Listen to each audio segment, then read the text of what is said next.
All right, guys. So I'm about halfway done with Red Dead Redemption 2.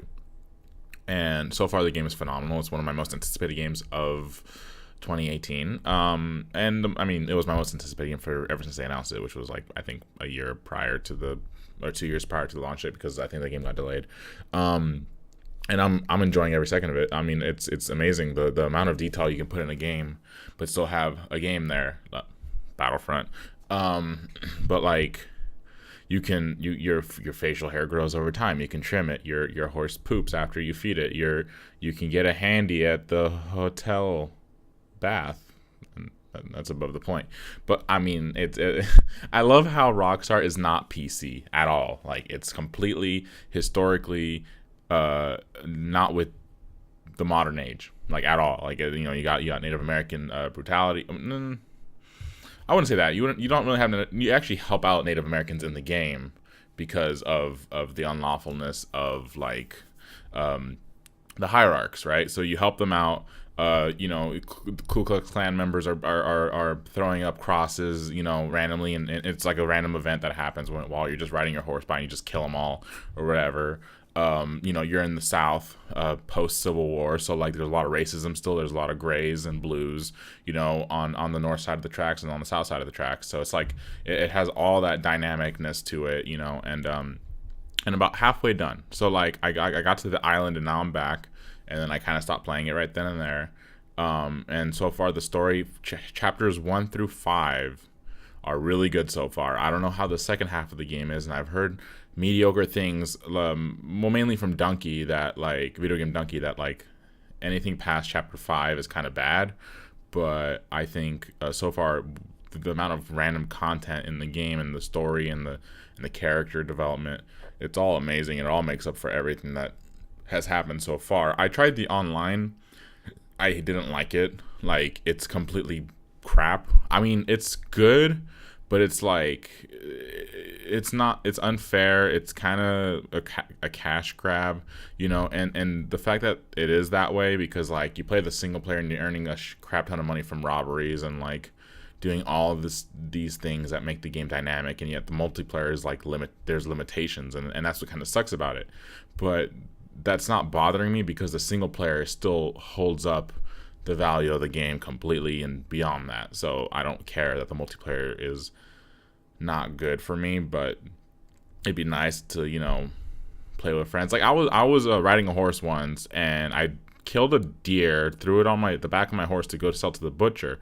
As I was riding to the butcher shop in Blackwater, some jerk off hog ties me and then shoots me in the head, takes my carcass, my deer carcass, not mine, and sells it. And I'm just like, I was so mad that like I headshotted both of them, and then I kept killing them, and then they kept killing me, and it was just a whole mess of just killing each other. But even those two of them, so it was kind of unfair. So they kept, once it spawned me in like the field, like they just kept killing me over and over again because I had no cover and I had no way to escape, until I decided to parlay, which is kind of like the GTA 5 equivalent of just going into safe mode and not getting shot at all. But that's only like, the parlay is only for that one person. So like still other people can shoot you, and some random people have approached me just to shoot me, and it gets really frustrating to just play. That's why you have to play with friends. You have to have a posse, and playing by yourself is just a bad idea. Also, like I guess the game's a lot harder because like all the characters are like bullet spongy, like the enemies. So like it takes like 5 shots sometimes to kill somebody, which kind of gets frustrating because if you play the single player, it's kind of realistic. No matter where you shoot them, that's how they react. They bleed out. If you shoot them in the head, they die instantly, and so on and so forth. But like the multiplayer is kind of But like the single player, like I said, Arthur Morgan is by far one of my favorite characters now. I love John Marston too, but he's there. He actually has a lot larger role than I was expecting, because I didn't expect it, and it's kind of turning. The storyline is kind of turning to the point where I kind of expected it to go. I'm trying not to do any spoilers, but like they're a gang. They're killers and murderers and robbers, and like you kind of expect where their path will lead over time, which is kind of expected, but I'm kind of glad it did, because I don't think these guys deserve a happy ending, really. I mean, it's kind of weird because they're kind of like Robin Hood, but they're kind of not. Like Dutch is a jerk, like you know, like. But then at first you're just like, oh, he has a plan. But like it's overall a good game. It's a little like you need gun oil to like wipe your guns clean. You need to sleep or eat in order to get your health back up in terms of like, because like when your heart, the health bar and the heart are two different things. So like once the heart is down, then your health starts to drain, I think. But I haven't gotten to that point yet because I've been kind of good about it. But like your character starts to like show that he's dozing off and about to like basically fall asleep, and I've actually had Arthur fall asleep on me once while I was like leaning against something just because I forgot to like feed him something. So you can go to a saloon and order like food to like regain that, or just go to a bed and just sleep there, and then you can regain that. But I'm glad the game doesn't have too much maintenance when it comes to like horse, yourself, and the camp, because I don't want this game to feel like work. I just want to have fun, you know, and they did a great job on making the game as realistic as they can, as scenic as they can, and still have a video game there, because a lot of games nowadays try to be a little too cinematic, and I feel like the game is kind of lacking when they try to do that, because like I always use Battlefront as an example. Like it's the perfect example. You have all scenery and no game is what I say, because like the thing about Rockstar, and this one YouTuber that I watched, I forgot his name, but he made a really good point how the game Grand Theft Auto and Red Dead don't focus around the character as much, so much as the environment, and the environment has so much to play in. Like the sandbox has it's like a giant playground. Do whatever you want, and it keeps you engaged because you don't. And the game does not feel grindy. It doesn't feel like a chore. It's fun. It's like Battlefront's grindy, and Watch Dogs is grindy, and it's like. It's kind of like saying we didn't put enough content in the game, so we're gonna put little content and make you work a lot harder for it, rather than just making you work less and earning content. But since there's so much content, getting to the higher content will take a lot of time, but you're still getting a crap ton of stuff in the middle there to make it fun, which is great. Rockstar has always earned my respect.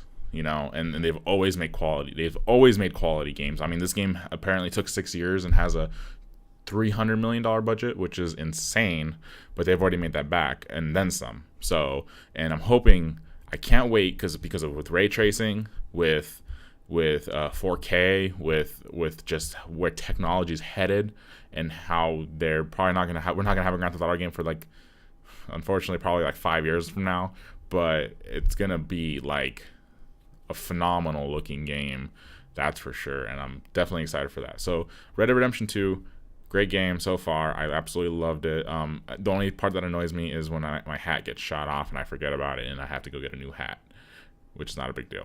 But I haven't explored like hunting too much yet. Like I did the side mission where you have to like hunt a bear, like a grizzly bear, but I kind of didn't like pursue that after that. I kind of just been bolting through the storyline while doing some stranger content here and there, and especially because like it's cool because you can make your own decisions too. Like if you want to like this guy wants you to retrieve contents from his house, and then when you go to his house and go to his secret basement, you find out this guy's like a slaver, and you kind of unsympathize with him, and you can kill him, or you can just leave him there to kind of wither in his own misery, which is kind of cool, you know. And doing random stuff here and there that would like, you know, you can go up to people, antagonize them, rob them, diffuse them if you kind of caused a problem. I mean, you can like surrender to the police, which is kind of interesting in a Grand Theft Auto game, because typically in a Grand Theft Auto game, you get in trouble by the law, you kind of just end up getting shot. But now you can like, you know, not pull out your gun and then try to talk your way out of getting out of the law, or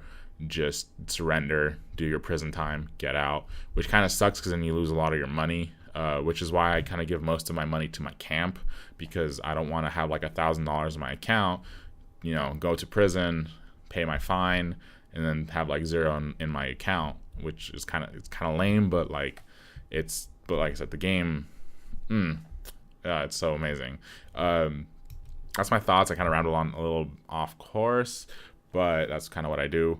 If you guys liked the video, please like, please subscribe, and thank you for watching.